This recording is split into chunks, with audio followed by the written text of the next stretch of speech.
Mayambu Krumzari adon Ibiribus Impact News ni Raj Nongthombam. Manung Hutna hari ba 360-degree analysis of news and events ta Mayambu Taram Okchari. KEIHSAL jail dugi Padok Singh haiba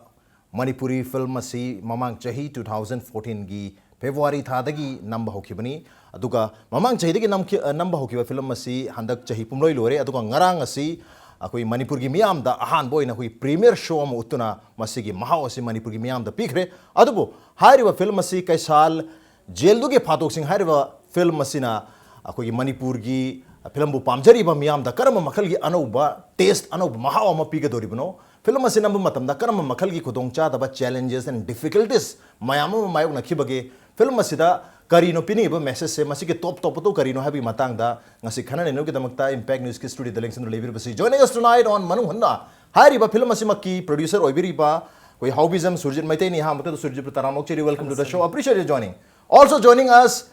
KEIHSAL hari ba film asigi koi gi protagonist main actor oina koi lead to wiki ba koi gi actor koi nauna actor am oina establish tawrakli ba koi NINGTHOUKHONGJAM BOBO ni aduga BOBO su Taram Okchari welcome to the show appreciate you joining too ado ahan ba question se open oina dum thamjage adubu I think koi producer na khombira ke khitang phadau malen khanje akoi gi every producer na film se koi produce to bu matam da handa ki ai gi production asimadi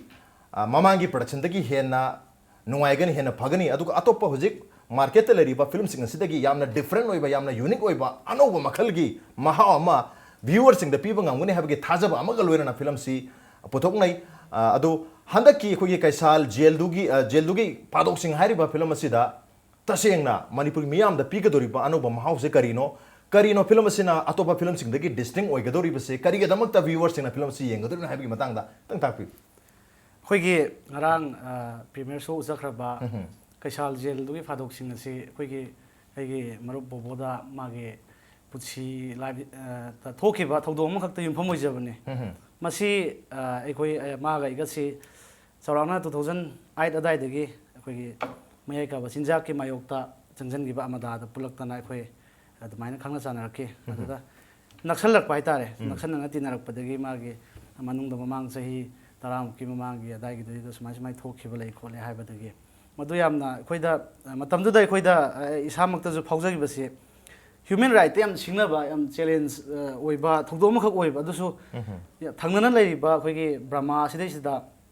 thokiba thogdo oiba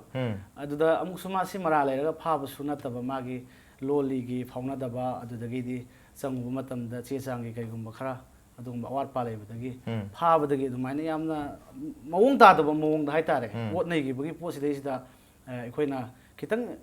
aware oiba mawong da adigi di hojikti human right ki kaino mayam si kangkhalakpanina masigi si posi karigumba khoina phaba punba natragana jaga du changuragadi loli phauna da problem leiragadi sumai na thokpa yai maduna masi thoktanabui damakta ekhoina leiriba yumthangnaraga su loli phauna da tonga furup amam oina banina masi jina akhoigi leiriba ekhoigi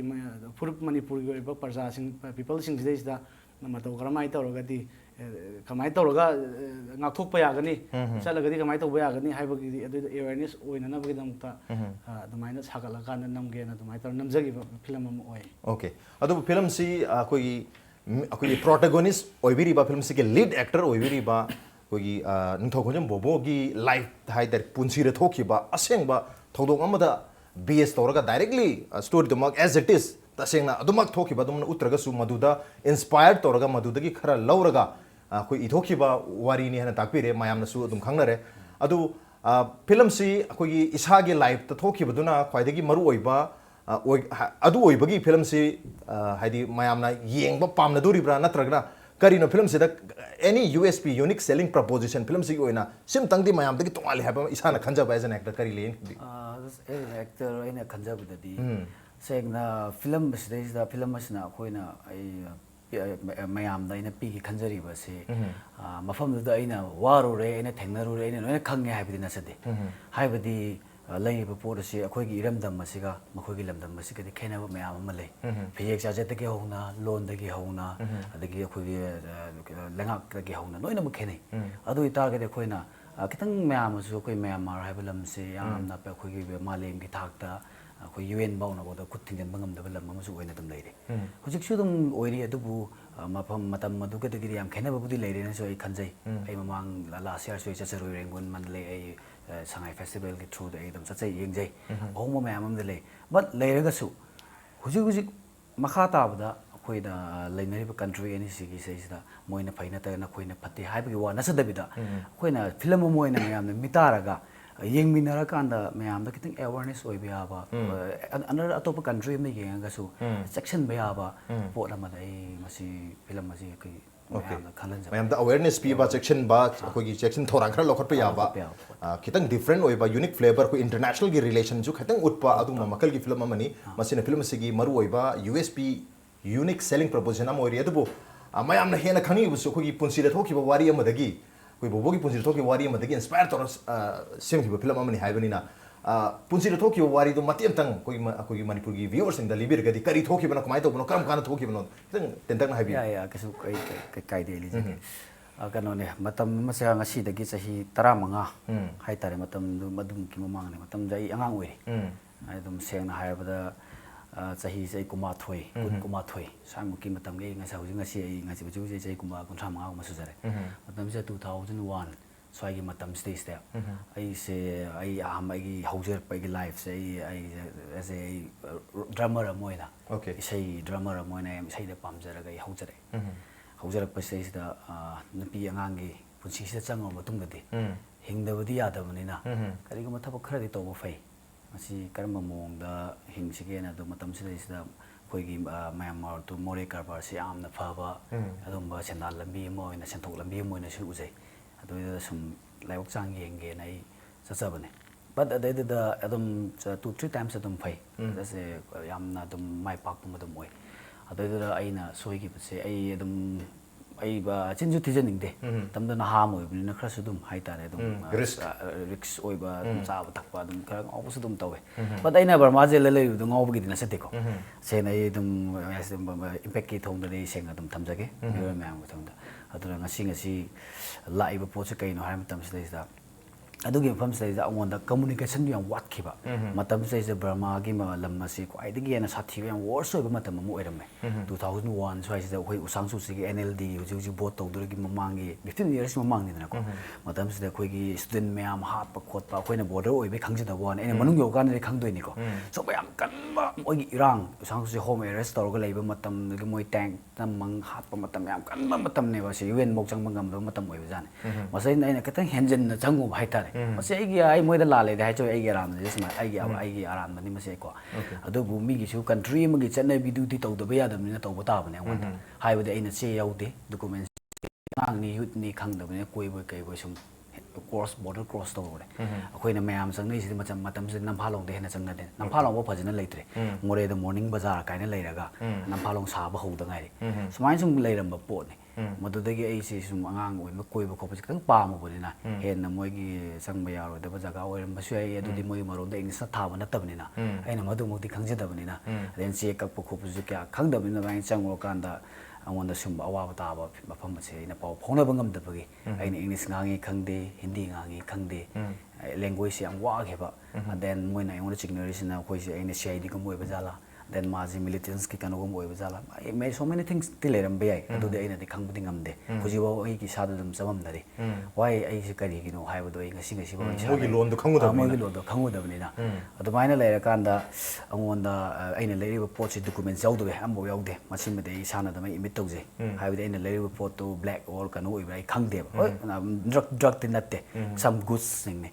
ꯑꯗꯨꯕꯨ ꯑꯩꯅ ꯃꯗꯨ ꯀꯩꯅꯣ ꯇꯧꯕ ꯉꯝꯗꯕꯅꯤꯅ identify ꯇꯧꯕ ꯉꯝꯗꯕꯅꯤꯅ ꯑꯗꯣꯝꯗ ꯑꯣꯏꯅ ꯑꯣꯜꯂꯒ ꯐꯥꯔꯤꯕ꯭ꯔꯥ ꯍꯥꯏꯁꯨ ꯈꯪꯗꯦ ꯑꯩꯒꯤ ꯀꯦꯁꯁꯦ ꯑꯩ ꯏꯁꯥ ꯉꯁꯤꯃꯛ ꯑꯩꯒꯤ ꯀꯦꯁꯁꯦ ꯈꯪꯕꯁꯨ ꯉꯝꯈꯤꯗ꯭ꯔꯦ ꯑꯗꯨꯃꯥꯏꯅ ꯇꯧꯔꯒ ꯑꯩꯁꯦ ꯆꯍꯤ 4ꯁꯦ ꯌꯥꯝ ꯋꯥꯅ ꯎꯍꯩꯗꯕ ꯃꯌꯥꯝ ꯑꯃ ꯎꯔꯒ ꯂꯝꯗꯝ ꯑꯗꯨꯒꯤ ꯆꯠꯅꯔꯤꯕ ꯑꯩꯈꯣꯏꯗꯤ ꯏꯟꯗꯤꯌꯥ ꯃꯆꯥꯅꯤ ꯑꯦꯛꯖꯥꯝꯄꯜ ꯑꯣꯏꯅ ꯍꯥꯏꯔꯕꯗ ꯑꯩꯈꯣꯏꯒꯤꯗꯤ ꯆꯠꯅꯔꯣꯟꯁꯦ ꯑꯩꯈꯣꯏꯒꯤꯗꯤ ꯐ꯭रीडꯝ ꯖꯁ ꯗꯦꯃꯣꯀ꯭ꯔꯦꯁꯤꯅꯤ ꯃꯣꯏꯒꯤꯅ ꯃꯤꯂꯤꯇꯔꯤꯅꯤ ꯁꯤꯒꯤ ꯌꯨꯠ ꯑꯃ ꯑꯩꯉꯣꯟꯗ ꯌꯥꯝ ꯂꯥꯡꯅ ꯍꯧꯖꯔꯛꯑꯀꯥꯟꯗ ꯃꯐꯝꯗꯨꯒꯤ ꯈꯪꯐꯥ ꯐꯥꯖꯤꯜꯂꯒ ꯇꯥꯏꯠ ꯑꯣꯏꯔꯀꯥꯟꯗ ꯆꯥꯕꯗꯐꯥꯎꯗ ꯃꯔꯣꯜ ꯂꯣꯜꯂꯒ ꯆꯥꯒꯗꯕ ꯏꯁꯤꯡ ꯊꯛꯑꯐꯥꯎꯗ ꯃꯔꯣꯜ ꯂꯣꯜꯂꯒ ꯊꯛꯑꯒꯗꯕ ꯖꯁ ꯑꯦꯛꯖꯥꯝꯄꯜ ꯍꯥꯏꯕ ꯃꯇꯝꯗ ꯑꯩꯅ ꯈꯣꯡ ꯍꯥꯝꯒꯦ ꯀꯥꯏ ꯍꯥꯏꯕꯁꯦ ꯑꯩ ꯈꯣꯡ ꯍꯥꯝꯕ ꯆꯠꯂꯦ ꯀꯥꯏꯅ ꯂꯥꯎꯍꯟꯕ ꯗꯦꯟ ꯑꯩꯈꯣꯏꯒꯤ ꯇꯧꯒꯗꯕ ꯊꯕꯛ ꯈꯨꯗꯤꯡꯃꯛꯁꯦ ꯍꯥꯏꯒꯗꯕ ꯌꯥꯗꯕ tum walk to the straight that tuman basom da de koi di drum thile ni free the holding ni live se ko sigi khena ba am se just so many friends sigi ko mitei macha ke am to show but adumana punchi siang wana sahi mari nearly 3.5 years 4 gumba later kan da isi sha sahi kya leimno choi gyan ta de 2001 loiram da farm ni aina tholok pe 2004 gi March wa da thola kan da back talk ne 2004 5 sai da tholok kare adu hairi ba film se koi producer dong lak chagi koi Surjit ta hairi ba film si wari se de inspired ta ore adu film se koi iba matam da koi gi koi se se po ja ta ta na masi wari chi thopi re ha ba ki poram su le re ado wari se koi real life amada adu maroi na koi Burma da yuno na baleba moi baleba se military sashan dori baleba se gi conflict hai tar moi thengnari moi manu internet conflict adu ta koi metem sama trap tau kiba maduda madu wari du da jata tani thropu da jata ta yoksal pa wari thopi ba ri wari su kitang Burma ram da yaw ba si mayam se no oidori bra koi ano ba hedi establish oidri ba koi gi bobo gi se handa gi film do jam phajano di tau khre adu bu hana actor amoina thabak tro gi record director ba koi ano ba koi miu yamada koi smaina kai film ma puthoke adu mana actor lead actor oina ta honge haidana to reise sigi risk as a producer ma lorise kari no idu masigi se tasengna tapta ga di khara matam khari mamang dagi hojare loina jare ma si matam social issue da base adung gum singer am oiba dagi khoina sa satra gi kai gi mayam gi hoda kai da orientation mayam satra gi yaujarak pada wakhalon kitang mana ba haitare du matam da tapta ga loina jaba matam adudagi di bobo ga thengna jaba matam sidai sida film oina puthokse haidana khoi adu ngangna blai yamna sokhi ba haitare ko aduga madai da khoina matam khudong sa blai gi da film si yamna budget yam chawba adigi di technical kaino mayam lei bani na matam du di ngam gi de madu charauna 2008 9 adagi wari dum oidoine tung damang da dum khoi bobo thengna baga tapta ga ai gi tina bagi mari makhak tagi la kan da susan na ga dumaina yana ba makhak lei gi adubu khoi da hojiki problem mayam jina ngam gi de matam du da khana badi khoi chapchana nam ge na khanjabani mongon da hek thengnari ba awaba mayam sing jai ta immediately hoi kitang sentiment sokhi ba loina ra ne tinara bani na sum nungsinara pui kaino jai da yamna du hangna tawbi bra ka haidana tapta su yam ting sokhi matam da aduna adumak nam siena hainaki adu masi sum digest tawra ga kakthara kan da maram di yumlo na ba moi moi su intentionally tawgi yamna tawram da busu oiram busu ai maram di sem ma na bobon hai matam da hojiki lei jil lei matam sidai da thengna basi mi hatpagi bu oiro adagi di pot huran bagi bu oiro hairiba mafam sida lokap sida aina namjari ba kaino se oza hojik phaugi part si lokap phaugi part khakta ne okay jail yogdri masi jail salam dai gi kaino si mamang gi court ki rai ta ba sida ne hojik thupsan jari ba first part haitare ko masi jail gi part yogdri mana wari li ba da bu tension bai wa ne ina visualize tawraga mayam do na bhona ba de engon da yamna duki mati khudong sa da mayam mayong ne ngasai gi namji haiba part si phajana nam again ha da khoi gi 14 adai da horok matam madu du preparation nam tawe 2012 adai da gi di khoi karam maina namji ge haidana taw script ohum lei hujik phau da film ji gi script se han bagi jina pura mathang am khar digest taw adu hujik namjari ba film ji di magi thodok si da magi punsi da thokiba thodok si di pura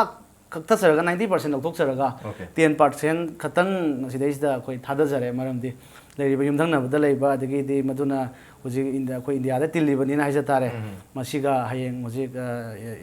is ek policy gi sum mayam la karak tanaba adagi di sinau mayam su matam ma dai khoi na budi khangja udraga ju sai tre khundak ba thoki bada mitei mayam lei gi ba hujik su sinau mayam lei ba khotpa lei bani na moi da kai dana ba hai tare ne yeng kan sidai da tawbadabu khoi gi pandam du su awareness oi ba pot da pining ba su oi bani na tung mang yeng kan ama su soktana ba oi kan da dumaina number hai tare hojik lei ba pot se okay tung mang yang ga koi international relations su kai dana ba adu ga hairi ba koi bobo gi punsi da thoki ba ki punsi gi wari tangka khrasi su koi manipur gi miam da ano ba mahau amoina ano ba film amoina koi present to gi wakhalon da matam sang na di masi film ama sem gi haiduna ga laki bne du handakti masi thabak oina thokpa ngam khre adu ga premier show ngarang ut khre adu bu masi koi gi atopa koi viewers sengi oina state wide release ti athu matam ta roni haibagi wafam leire on the no bram to loje ge break matung da khana da wafam am le jeri break ti on tonjar ke impact news pumeng tan lebi welcome back adum neng ber besim manung hunani 360 degree analysis of news and events with me Nongthombam ngasi manung hunna da khana jeri me ba si ngarang premier show ut khiba manipur gi anoba ko gi manipuri film Keishal haina su khangnariba Keishal jail dugi padok sing hairiba film sigi matangdani aduga film sigi koi main actor oibiriba koi bobo amadi film sibu thawai hapiriba producer Surjit ngasi impact news ki studio da lengsen leri to mathangi question se ei bobo da lakchage bobo se mamang da koi actor manate koi keno da jail da leribu da jail gi atmosphere da jail da leribu lifestyle kumai to we have se kwai da gi yam hakchin na khang pasidi bobo isa man ogedorubni bobo gi experience di atop actor amana kanam tana feel to bunga maro just understand to ba empathize to banatana aduna koi as an actor masigi film sigi actor se aina oirage haibasi isana decision lobi khibra koi producer lobi khibra aduga koi taja bata ngarang gi premier show gi feedback haitare koi yenguba koi mi gi viewers singi feedback ta acting se yamna refine of yam phajaba makhal gi acting to bire professional actor magumna train actor magumna to bire hai training gi koi masi actor amoibagi skill na tra training se isar sum self prepare to bibra kumai to bige haina badele koi mi khodi ma polak pada koi actor ngatani koi madu uthopang ngam da du tongan ba mani kari no khitan takbi ai am ozana khingbe nungai je samma haibda masigi khoi gi film se khoi oza Surjit namadi oza taptana namgani na haibagi horokpa matam sida ai samangna masida is men art kano tawgani haibse lejade ai just ai di ai gi wari matek siting tawraga miyam dang sai haina gi ba awareness sama oibe aba tungda metei masa sing then any Indian citizen amana awa ta da ba haiba post ai lapna dum leje adubu sum yengba matamda ngasi ngasi akhoi gi Manipur da leiba actor sing siti adu matik chille famous ngatani afawba ngatani nongmada sima ani hum namme adu maina moi akhoi gi taw sing na thiba matam se sida example oina xyz actor amada haiba matamda ni mana sima ani hum seng na kumboi bani na haiba Keishal haiba sima sidi koi khakadabani khujin khak toini sam kak pe yaroi doini mai min mo chok mo halaga kathi han doibni adu su reality ta na ko na bada pochu pamba aduna sai ki sajan ba question ba su yada ba pot amoi bni ani akoi kate hero sin to bungam moi haiba na sate ko moi gi consignment si tang jam bani matam pi bangam moi da poche haire ga su yenge mayam sai na sum uja bada du moi da chin ba si uba aduna ura kan si da oza tapta ga akoi gi director gisna bobo nang na su lai ru nang je train am tang tause ai hoi chume hana stage ki experience pudi le jai drum the le dum tak tai amada da kai dai just social worker mo e bidi na stage ki kar ga wa ngang ba si ma dai dum ki bidi sum fairness ti khra le te adai da makha ta ba da masi khoi oza bi ke yam nuai khoi director se bo ma su da ma gi makha na mo gi sorry film pituitary na ma le mo gi masam sai tha taruk ko mo khoi training pi bi e wonda how to act and kumaina act tawani kumaina kap kani adai da on yam nuai ba bu aina su mafam da leiruba pot am oirabani na isana urakpa isana kappa isana chagi ba aina ta sengna thiga chaga tolaga chagi ba orga over mahi do ina thakki ba then aina de thigi kom da toroga adudi yaudi ko second part la ka damne ko thigi kom da mi chatre ki thi chi to da hon do ne ba sum ki the feelings the fog gi bu de atopa man di farak tang ta ga dra khanjara ga isu honara ge masidi su kai de mayam gi seba ni social worker hana ojera mu si social worker ni ai actor amani ai su khanjaru de ngasi su khanjade ko mayam di actor ni bo du da hinang ai actors na sa de just ai na ai gi pamjaba mayam da si first and last picture su ai ma khata na isma adu da to bo wa kan su le jete just Keishal gi oina de ai kesu ai ki de su chong thoi nei on the mayam ma wa ba then akiba fairness akiba mayam le Burmese then lay the man ko lay irang su ki hujing su dum ki ri ko adu ta su aina ai ge life story bak su na tarabni na there is inspire na ma high ramina kitang di for just cinema ni da cinema hai ba siti any pot adum noi na sagat pe ai mi hoi ba mi wakan da sagat pa pot am oi bni na fare adu di ai se ma si dai se chang ge na hai matam sida wa bagi hai ra ga di jail da lay bu di cinema sin na wai okay asas ga de jail lay bu di amu furu ga ti gi chak tu hol ga phare ba khang ba sida di thi gi cha ga yung do yang kai ra hai aba si wa ne ta da ba so ka sai ga na famous actor mak tin na ta bu ni na ko ko i tau si ka ngane phu ba si ai je seng na ko ai na ai di aseng ba tau wi do ta hai ba ko gi vidyaraj na nga me ai sima da su yo bu ne ꯑꯁꯦꯡꯕ ꯀꯥꯎꯕꯁꯤ ꯔꯤꯝꯁꯇ ꯌꯧꯔꯒ 15 days hospitalise ꯇꯧꯏ ꯔꯤꯞ ꯑꯃ ꯇꯦꯛꯑꯦꯕ ꯋꯥꯈꯤꯕꯁꯦ ꯕꯔꯃꯥꯗꯗꯤ ꯔꯤꯞ ꯐꯥꯎꯒꯤ ꯇꯦꯛꯂꯛꯇꯦꯕ ꯃꯗꯨꯒꯨꯝꯕ ꯈꯔ ꯑꯗꯨꯝꯕ ꯐꯤꯂꯝꯁꯤꯗꯗꯤ ꯇꯦꯛꯑꯦ ꯑꯗꯒꯤ ꯑꯩꯁꯦ ꯐꯨꯕꯗ ꯅꯨꯡꯒꯥꯏ ꯑꯃꯒ ꯆꯤꯡꯕꯁꯦ ꯃꯈꯥꯁꯦ ꯑꯩꯈꯣꯏ ꯅꯨꯡ ꯉꯥꯛꯇꯅꯤ ꯑꯉꯥꯡ ꯑꯃ ꯈꯨꯄꯥꯛꯇ ꯊꯥꯔ ꯇꯧꯕꯁꯦ ꯃꯥꯗ ꯑꯩꯉꯣꯟꯗ ꯈꯔ ꯋꯥꯡ ꯆꯥꯎꯋꯦ ꯃꯣꯏꯒꯤ ꯍꯥꯏꯅ ꯑꯩꯗꯤ 5 ꯈꯛꯇꯅꯦ ꯑꯃꯗꯨꯗꯤ 6 ꯃꯌꯥꯅꯤ ꯊꯥꯔꯛꯄꯗꯗꯤ ꯑꯁꯦꯡꯕ ꯄꯥꯜꯂꯦ ꯄꯨꯡꯀꯥꯏ ꯀꯥꯏꯔꯒ ꯑꯩꯁꯦ ꯈꯨ ꯄꯨꯡꯇꯠ ꯇꯠꯂꯒ ꯑꯩꯈꯣꯏ ꯁꯨꯖꯤꯠꯅꯒ ꯇꯤꯇꯥꯅꯁ ꯈꯛꯇ ꯀꯥꯞꯄꯒ ꯑꯗꯨꯃꯥꯏꯅ ꯍꯦꯟꯅ ꯖꯦꯜꯗ ꯂꯩꯕꯗꯩꯗꯤ ꯁꯤꯅꯦꯃꯥꯁꯤꯅꯕꯨ ꯍꯦꯟꯅ ꯋꯥꯏ ꯑꯦꯛꯇꯔ ꯀꯥꯏꯁꯦ ꯄꯪꯑꯣꯏ ꯑꯣꯏꯕ ꯌꯥꯕꯖꯥꯠ ꯅꯠꯇꯦꯗꯤ ꯁꯦꯡꯅ ꯑꯣꯏꯕꯖꯥꯠ ꯅꯠꯇꯦ ꯑꯗꯨꯕꯨ ꯔꯤꯌꯦꯜ ꯑꯣꯏꯅꯕ ꯍꯣꯠꯅꯕꯗ ꯔꯤꯌꯦꯜꯁꯤ ꯑꯣꯏꯁꯨ ꯑꯣꯏꯅ ꯄꯕ꯭ꯂꯤꯛꯅꯁꯨ ꯎꯔꯤ ꯑꯗꯨꯒ ꯍꯧꯖꯤꯛ ꯇꯥꯛꯄꯤꯈꯤꯕꯗ ꯑꯩꯈꯣꯏ ꯃꯈꯥ ꯇꯥꯅ ꯇꯧꯔꯛꯇꯕꯁꯨ ꯌꯥꯏꯅ ꯍꯥꯏꯕꯤꯔꯤꯕꯗꯨ ꯑꯩꯈꯣꯏ ꯐꯤꯂꯝꯁꯤꯒꯤ ꯂꯣꯏꯁꯤꯜꯂꯛꯄꯗ to be continued ana ire hai maram aduna film se loidri makha lakini hai bani makha da soidana amu miyamna bobo on screen ugini hai gi thaja amada mathangi question je ai sujit lakjege as a producer oina amoina koi ngasai hangjagare masi usp kari kai nona adubu ngarang se koi premiere show to bu matam sida koi promo ke gai premiere show lakrangi de mayam ya promising oi ba every frame every shot yamna hai mayam langtak nan ba masi film se madi soi bi adi yeng bi adi hadang ang je koi bhagachandra open ya theater se thomjal pu mayam se ticket phangda mayam su yaung na re ma panjre kare na gre manung dadi mafam leitrabani na adu mugi situation oi hi adubu manung da jamur ga film se am nungai jaba tar ga su film se gi ka hatar koi sound gomba khara tahau da ba adagi nungai ta ba khara yaw ki ai masi kai no koi film se edit to bulation ki da bana oi dori bra hatu hatu to bana oi ki bra kari oi hi bano ketang takwi ai gi se film se laibak thibadagi matam khara kitang kaino controversial oiba kaino da leirure tasengna masi mamang tha amani adaida puthokpagi target thamjaramane ado masi akoina facebook ki through da yam nganna promote tawjakibagi khudong saba sidai mayamna dum film si tongan bam su oiba ino no ba makhal gi am oiba de atopa country gi kaino su bs tawba plus ꯑꯩꯈꯣꯏꯒꯤ ꯗ꯭ꯔꯦꯁꯇ ꯀꯁꯇꯝꯗ ꯂꯣꯜꯂꯤꯗ ꯃꯌꯥꯝ ꯀꯩꯅꯣ ꯑꯣꯏꯔꯛꯄꯅꯤꯅ ꯊꯥꯖꯕ ꯊꯝꯕꯤꯕꯗꯒꯤ ꯇꯣꯞ ꯇꯣꯞꯄ ꯃꯍꯥꯎ ꯑꯃꯅꯤꯅꯦ ꯀꯥꯏꯅ ꯈꯜꯂꯀꯥꯟꯗ ꯃꯌꯥꯝ ꯑꯃꯈꯛ ꯊꯥꯖꯕ ꯊꯝꯕꯤꯈꯤ ꯑꯗꯣ ꯑꯩꯈꯣꯏꯒꯤ ꯁꯤꯗꯩꯁꯤꯗ ꯃꯔꯛ ꯁꯤꯗꯩꯁꯤꯗ ꯃꯇꯝ ꯆꯥꯅ ꯄꯨꯊꯣꯛꯄ ꯉꯝꯗꯕꯗꯒꯤ ꯇꯥꯡ 12 ꯁꯤꯗꯩꯁꯤꯗ ꯑꯩꯈꯣꯏꯒꯤ ꯐꯤꯂꯝꯁꯤ ꯀꯥꯞꯄ ꯌꯥꯔꯅꯤ ꯍꯥꯏꯕꯒꯤ ꯑꯌꯥꯕꯁꯤ ꯐꯤꯂꯝ ꯐꯣꯔꯝꯗ ꯄꯤꯕꯤ ꯍꯦꯛ ꯍꯥꯏꯕꯤꯕ ꯃꯤꯀꯨꯞ ꯁꯤꯗꯒꯤ ꯑꯩꯅ ꯑꯦꯗꯚꯔꯇꯥꯏꯖ ꯇꯧꯖꯔꯀꯥꯟꯁꯤꯗ ꯅꯨꯃꯤꯠ ꯅꯤꯅꯤꯒꯨꯝꯕ ꯈꯛ ꯐꯪꯉꯦ ꯁꯤꯒꯤ ꯃꯔꯛ ꯁꯤꯗꯩꯁꯤꯗ ꯍꯥꯟꯅꯗꯒꯤꯁꯨ ꯈꯤꯇꯪ ꯑꯩꯈꯣꯏꯅ ꯀꯥꯞꯄ ꯌꯥꯅꯤ ꯌꯥꯔꯣꯏ ꯍꯥꯏꯕꯒꯤ ꯀꯩꯒꯨꯝꯕ ꯈꯔ ꯆꯌꯦꯠꯅꯕ ꯂꯩꯕ ꯁꯤꯗꯩꯁꯤꯗ ꯑꯗꯨꯒꯤꯁꯨ ꯃꯊꯛꯇ ꯍꯧꯖꯤꯛꯇꯤ ꯄꯥꯏꯔꯦꯁꯤꯒꯤ ꯀꯦꯁ ꯃꯌꯥꯝ ꯈꯛ ꯂꯩꯕꯅꯤꯅ ꯔꯤꯛꯁ ꯂꯩꯕ ꯄꯣꯠ ꯑꯣꯏꯕꯅꯤꯅ ꯑꯩꯒꯤꯁꯤ ꯋꯥꯍꯣꯡ ꯄ꯭ꯔꯗꯛꯁꯟ ꯍꯥꯏꯔꯤꯕ ꯑꯗꯨꯗꯩꯗ ꯏꯗꯤꯇꯤꯡ ꯇꯧꯖꯕꯅꯤ ꯏꯗꯤꯇꯤꯡ ꯇꯧꯕꯁꯤꯗꯩꯁꯤꯗ ꯑꯩꯈꯣꯏꯒꯤꯁꯤ ꯍꯥꯔꯗ ꯗꯤꯛꯁꯇ ꯊꯝꯕꯅꯤ ꯍꯧꯖꯤꯛꯀꯤ ꯐꯤꯂꯝꯁꯤ ꯀꯥꯞꯅꯕꯅ ꯑꯅꯤ ꯊꯣꯛꯑꯦ ꯐꯥꯔꯁ ꯄꯥꯔꯠ ꯉꯁꯥꯏꯒꯤ ꯐꯥꯔꯁ ꯍꯥꯞ ꯑꯃ ꯁꯦꯀꯦꯟ ꯍꯥꯞ ꯑꯃ ꯐꯥꯔꯁ ꯍꯥꯞꯁꯤꯗꯤ ꯂꯥꯏꯕꯛ ꯐꯕꯗꯒꯤ ꯑꯩꯈꯣꯏ ꯕꯣꯠꯀꯤ ꯀꯣꯄꯤꯅ ꯇꯧꯔꯒ ꯆꯥꯛꯊꯣꯛꯄ ꯅꯪꯍꯧꯔꯦ ꯑꯗꯒꯤ ꯃꯊꯪꯒꯤ ꯁꯦꯀꯦꯟ ꯄꯥꯔꯠꯁꯤ ꯆꯥꯛꯄ ꯍꯧꯔꯛꯄ 94% ꯑꯗꯨꯋꯥꯏꯗꯒꯤꯗꯤ ꯍꯥꯔꯗ ꯗꯤꯛꯁ ꯏꯔꯔꯅ ꯍꯥꯏꯔ ꯀꯥꯟꯁꯤꯗꯩꯁꯤꯗ ꯁꯦꯀꯦꯟ ꯗꯤꯛꯁꯁꯦ ꯆꯥꯛꯄ ꯉꯝꯍꯧꯗ꯭ꯔꯦꯕ ꯑꯗꯨꯅ ꯃꯔꯝ ꯑꯣꯏꯔꯀꯥꯟꯁꯤꯗ ꯉꯔꯥꯡꯁꯤ ꯑꯩꯈꯣꯏꯅ ꯕꯣꯠꯀꯤꯗꯃꯛꯇ ꯑꯩꯈꯣꯏꯅ ꯄ꯭ꯔꯤꯃꯤꯌꯔ ꯁꯣꯒꯤ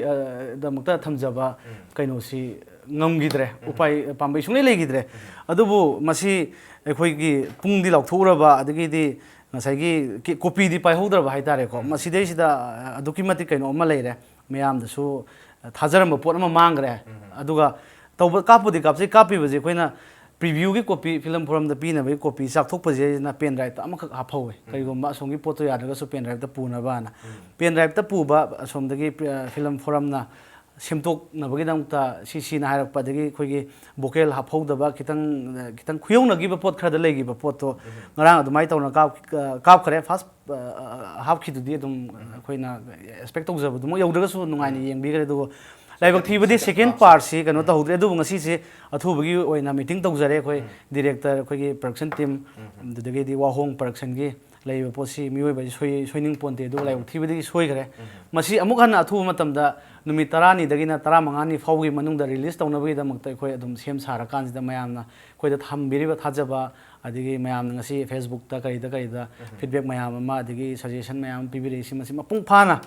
ꯐꯤꯂꯝꯁꯤ ꯑꯩꯈꯣꯏꯁꯨ ꯁꯣꯏꯅꯤꯡ ꯄꯣꯟꯇꯦ ꯃꯌꯥꯝꯗ ꯐꯖꯅ ꯎꯠꯊꯣꯛꯅꯤꯡꯕꯅꯦ ꯑꯗꯨꯕꯨ ꯎꯠꯄ ꯉꯝꯍꯧꯗ꯭ꯔꯦ ꯃꯁꯤ ꯊꯨꯅ ꯎꯠꯅꯅꯕꯒꯤꯗꯃꯛꯇ ꯑꯩꯈꯣꯏ ꯑꯗꯨꯝꯕ ꯌꯥꯅꯕ ꯑꯃꯁꯨ ꯇꯧꯔꯦ ꯑꯗꯨꯅ ꯑꯩꯅ ꯏꯝꯄꯦꯛ ꯇꯤꯚꯤꯒꯤ ꯊ꯭ꯔꯨꯗꯒꯤ ꯉꯔꯥꯡ ꯑꯩꯈꯣꯏꯗꯒꯤ ꯁꯣꯏꯖꯈꯤꯕꯗꯨꯒꯤꯗꯃꯛꯇ ꯑꯩ ꯃꯌꯥꯝꯗ ꯑꯦꯄꯣꯂꯣꯖꯤ ꯇꯧꯖꯔꯤ ꯃꯇꯨꯡꯗ ꯁꯣꯏꯗꯅꯕ ꯑꯩꯈꯣꯏ ꯀꯟꯅ ꯍꯣꯠꯅꯖꯔꯒ ꯃꯌꯥꯝꯅ ꯑꯦꯛꯁꯄꯦꯛ ꯇꯧꯕꯤꯔꯤꯕ ꯑꯗꯨꯃꯛ ꯌꯧꯕ ꯉꯝꯗ꯭ꯔꯒꯁꯨ ꯈꯔ ꯃꯈꯩꯗꯤ ꯑꯩꯅ ꯍꯣꯠꯅꯖꯔꯤꯕ ꯈꯔꯁꯤ ꯑꯩ ꯎꯠꯄ ꯉꯝꯅꯅꯕꯒꯤꯗꯃꯛꯇ ꯑꯃꯨꯛ ꯍꯟꯅ ꯍꯣꯠꯅꯖꯒꯦ ꯍꯥꯏꯕꯁꯤ ꯊꯝꯖꯔꯤ ꯑꯗꯣ ꯑꯩꯈꯣꯏꯒꯤ ꯐꯤꯂꯝꯒꯤ ꯑꯔꯣꯏꯕꯗ ꯏꯔꯩꯕ ꯇꯨ ꯕꯤ ꯀꯟꯇꯤꯅ꯭ꯌꯨꯗ ꯍꯥꯏꯁꯤꯒꯤ ꯋꯥꯍꯟꯊꯣꯛꯁꯤ ꯀꯔꯤ ꯑꯣꯏꯗꯣꯔꯤꯕꯅꯣ ꯐꯤꯂꯝꯁꯤ ꯃꯈꯥ ꯂꯥꯛꯈꯤꯅꯤ ꯍꯥꯏꯔꯤꯕ꯭ꯔꯥ ꯄꯥꯔꯠ 2 ꯁꯤꯀ꯭ꯋꯦꯜ ꯂꯥꯛꯀꯅꯤ ꯍꯥꯏꯔꯤꯕ꯭ꯔꯥ ꯅꯠꯇ꯭ꯔꯒ wari se swai de loidri adum leiri haiba hairaga indicate tawdori kari na masi version je taseng yam nungai sei masi taseng nadi aina sai jaba mana bobo na li badadi wari se li badadi pung ani hum de hek loi thokhiba tawbadu masi visual na kapthok badadi sana wona set sarak ba kolak pa properties mayam jingji adagi di dress da nongmai da adagi di lol aduki mat wa bam oi masi khoi phul namna ba na tawjaramani huji phau namjai se only lokap phau gi part ni aduga masi gi mathang da jail gi part la kadabani masi punna namgen tawrambani adida namgadaba pot si sarak sa hingnai gadaba jail gi part su uningi ba pot ngam horoi da maram di some duration khada da leigadaba oibani na film se aduna masi tangkhai ta thoksar kan hoji ki sina lokap phau gi sin jidai sida loisalaga next it to be continue hoji ojana hangbi pot si masi jail gi saruk sin namjage na khanmani adu masi hojik oiriba phibam jidai sida tandi tanjarabani sena hagadi oja film ji masi khoi nauna sangjabani egi ji film ani suda ngari du sayet khoyena ba khoi gi si amana tawriba mayam se sida ngarang mukta ju khoi gi laiba ke thaupubi ne haiba mayam ticket yankhai piu kun piu kunthra piu pi dragadi adu du kaina mayam ju hai adagi di leiriba film pamjaba mayam sing dagi support ifang phangdaba dong tawba adagi di sigi jaga sida changubu ju khoi anau boi bani na hek khara kaino leiba post sida khoi adaptation budi leitre do ngamgadori ba ngamoidori ba habadi khangdri ninghan bu phawe adu namning ba ma khakti leijari maramdi marak mai thigang da lepkhi ba habasina mayam da chamam na ba ma khak leihoraga ne na khalle duna namge amutang di uthok jage na khoi pandam ni thamje what is clear on miyam da amta di uthok jage habi wakalon leiri aduga film nani wagi wakalon leiri marakta athing ba apan ba khara chet khoina ba leibe wa khathani madu overcome tarkoni habigi thajabdi leiri adu अरोइब question जे कोई बोबोदा हंजगे as an actor होइना हंदक की performance में याम एप्रिशिएट तौरे ऑफिशियली रिलीज तौरानी नुमित तरानी कुनसिदा मणिपुर की मियामना लोइ खंगनरानी फिल्म सिदा कोई बोबो की कंट्रीब्यूशन सी नॉट ओनली रियल लाइफ ता कोई बोबो की पुसिर थोकी वारी दु खतना तना